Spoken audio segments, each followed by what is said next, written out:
z wystąpieniem i z osobami, które będą po mnie mówić, bo zwykle Fundacja Panoptykon na tego typu konferencjach i moje wystąpienia wydają... My presentation may be most radical, and thanks to the company of the lady on the panel who already covered the issue of security, I can leave this issue of cyber defense to later, and I can also give you some more background about this social. So that's why I will first tell you why the children are in the network in the first place. Let me do a review, and this is what we do in Panoptykon. We are trying to see what's happening in the world of new technologies and what new threats arise. And when preparing this presentation, one notion will be on the practice of children, and the majority will be on the problems that we generate as adults. So maybe let's ask ourselves a few questions. If somebody would like to say it out loud, please, but let's all answer a couple of questions. Do we know all the places where we store the pictures of our children? And I'm not referring here to the wallet. So think whether you know where you are storing your children's pictures. Are we sure how we publish it and how we share it? This is something that the foundation has been very active in dealing with. And even more challenging questions. Can we protect them, meaning the pictures? Can we protect the computer as good as our wallet? If somebody steals our credit card, we know who to call, but do we know that, for example, one of the social media services, just like Facebook, leaked a lot of pictures? We recently had a discussion about a service for adults who leaked a lot of personal data. Can we react, and do we know how to respond when something like that happens and we have the pictures of our children on such a service? And the question, can we trust the company to which we gave some data? I'm lecturing at SWPS University, and I usually start with a couple of questions. For example, what do you know about the internet business? And usually students don't know that Google owns YouTube, and I'm always surprised. The question arises when they tend to be doing more and more things in the internet. So do we really know who is behind the services that we use? Do we know the context, the wider context of the services that we use? Let's continue with these puzzling questions.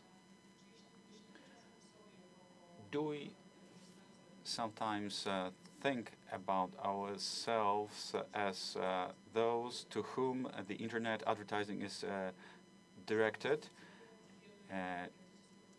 Do we know how children are using and how they receive the advertising? Do we know whether our children can respond or not to the attempt of the advertiser to collect some data about them? And also there is this difficulty of recognizing what is an advertisement on the network in the first place. And the final question, which is the most challenging, and I hope that we will continue to talk about this. Are we sure how the data of our children are protected in various apps, educational apps, which are hosted outside of Poland? Because it seems that we don't have a lot of control over it, even the companies who own it. Why we needed to ask ourselves all these questions? Because this is a great example how the parents and children cannot handle this security. In 2013, we had a number of situations where data were leaked here we have Jennifer Lawrence on the slide. She was famous, cited that she didn't have any idea that she was on some services, and she didn't know how to use the services that she was part of. Even so, if the adults face such challenges, what we can do about the children? Maybe we should not try to control our children's data if we don't know how to do it in the first place. Their correspondents and newspaper decided to make a radical experiment, and I hope that you've never had a similar experience.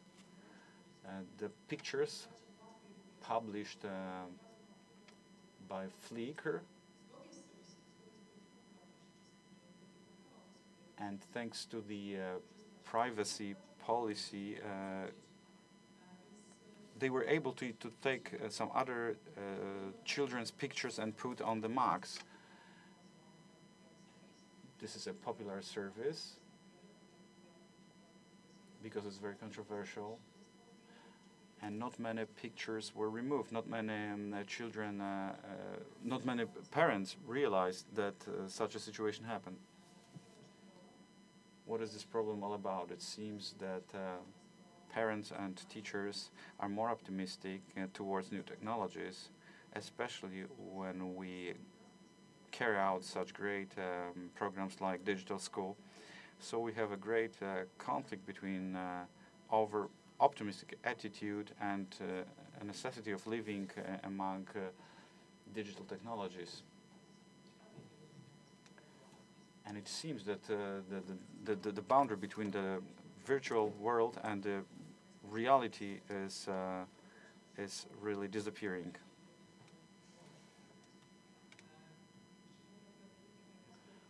Well, I'm citing here some American data and results of the research, because it shows the conflict between the opinion of children and parents on the internet.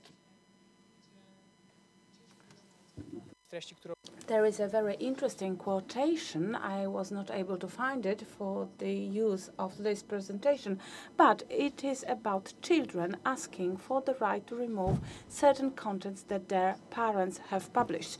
So children want to have the right to control the data, and of course, if we want to give children rights, if we want to teach them responsibility, we should not take decisions for them, such as the decisions when their pictures should be published on the internet and when the data should appear on the internet. So how does the data appear online? I often do this exercise. You probably know what Snapchat is, but there is also SnapSave. It is one of the applications used in order to save the content sent by kids in Snapchat. This is very interesting thing for me, because this shows how the ethics of children changes. So when we spoke about Snapchat to the young kids, when we were teaching children how it works, how they should be careful, and when we mentioned the fact that if you put some content online, it never truly disappears. And one of the girls used this application, and some other girls didn't know that the videos and photographs could be saved very easily. There was an unwritten rule that Snapchat should not be saving. This is why we use Snapchat and not Facebook or other things. We want these things to disappear. And one of the girls started to save the videos. The other children were very unhappy about it. So there is this whole new ethics and a whole new etiquette as regards the use of modern technologies and school and new technologies. This is the biggest problems, and also the place where a lot of data of children is uploaded. So when we are 12 years old, we are able to set up a profile on Facebook. But if we see how many primary schools have their profiles on Facebook, which is fine, they can advertise themselves. But if we look at who are the persons that are in the circle of friends and who like the schools, we will see that a lot of these children are aged under 13 and they communicate with the school via Facebook. So are the teachers really aware of this, and are they feeling responsible for things like that? And we should remember that such social networks have much more data than what we just publish. So the use of social networks in education is very important also from the point of view of privacy. School is a certain experiment. We only attended for a number of years. When we were studying without internet, our interaction with school was quite safe. And if a school decides to embark upon an experiment online, we have to be aware of the fact that this is no longer only communication within the school or between the school and parents. This is made public in one way or another. Educational applications, this is yet another thing which is currently becoming more and more popular. So if your children are of school age, you should ask their parents what use they make of mobile devices, whether they ask children to bring their smartphones to the school in order to use a certain application. And there are some dangers here. A lot of applications are not hosted in Poland. So here we have a problem with the legal framework and the protection of data. So we should ask ourselves the question as to whether everything that we use at the school or within the school environment is safe. It is a very practical issue because in its latest report, Symantec published information according to which education is one of the sectors that are most in danger of security leaks. This is almost as big a sector as the sector of healthcare in terms of threats of security leaks. So there was a question whether 2016 will be the year of hacker attacks on universities. And probably universities and schools will be the target of those who try to steal data in order to sell it or in order to use it against the owners of data.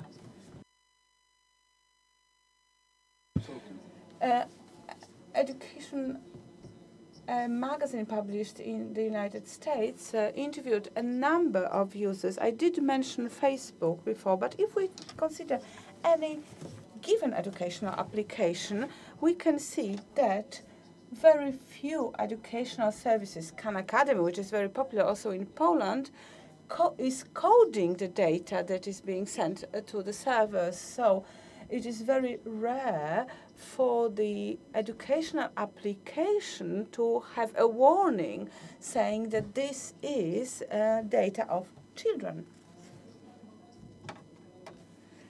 So the use of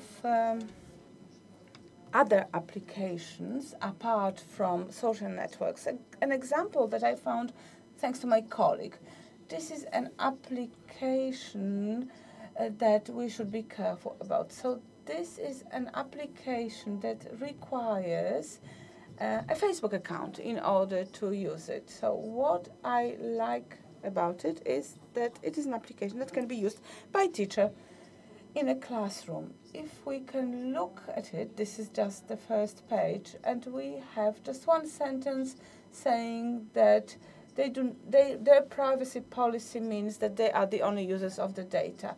And when teachers or educators see this, they decide, okay, it's safe. I can use it and I can recommend it to my students.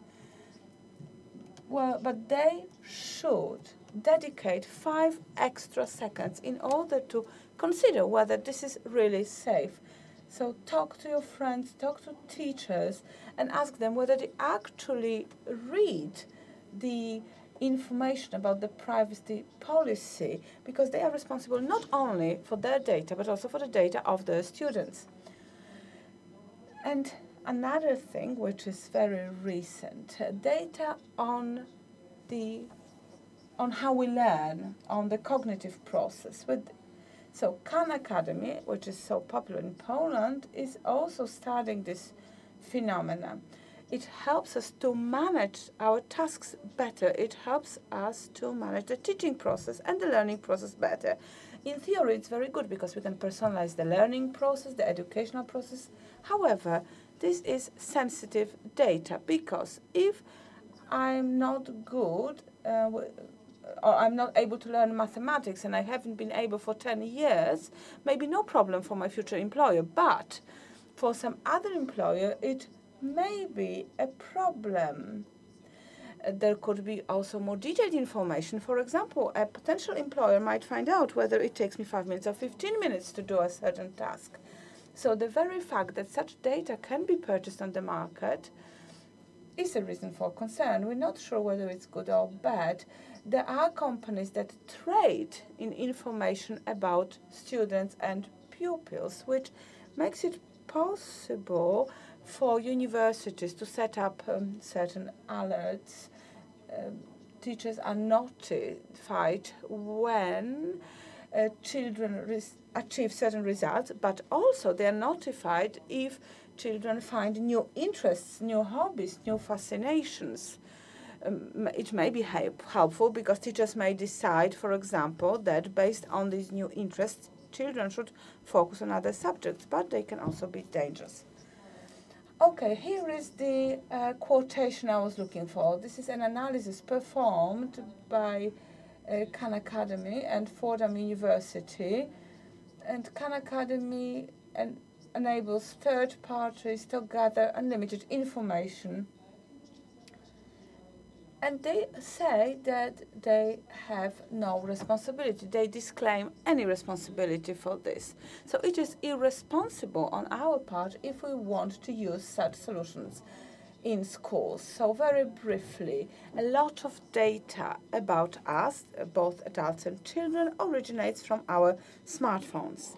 And here I would like to underline the growing issue of increased use of tablets. If we tell the children, bring your own device, we use your smartphone, we use your own tablet at school.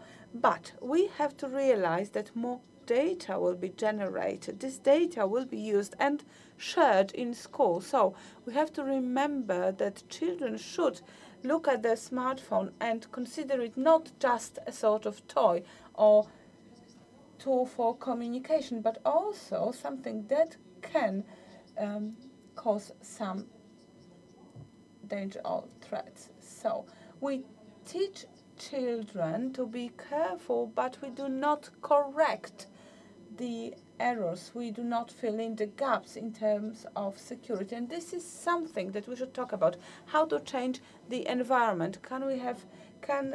How can we introduce a privacy by default instead of privacy by design? Education is not enough. We need some legal safeguards here.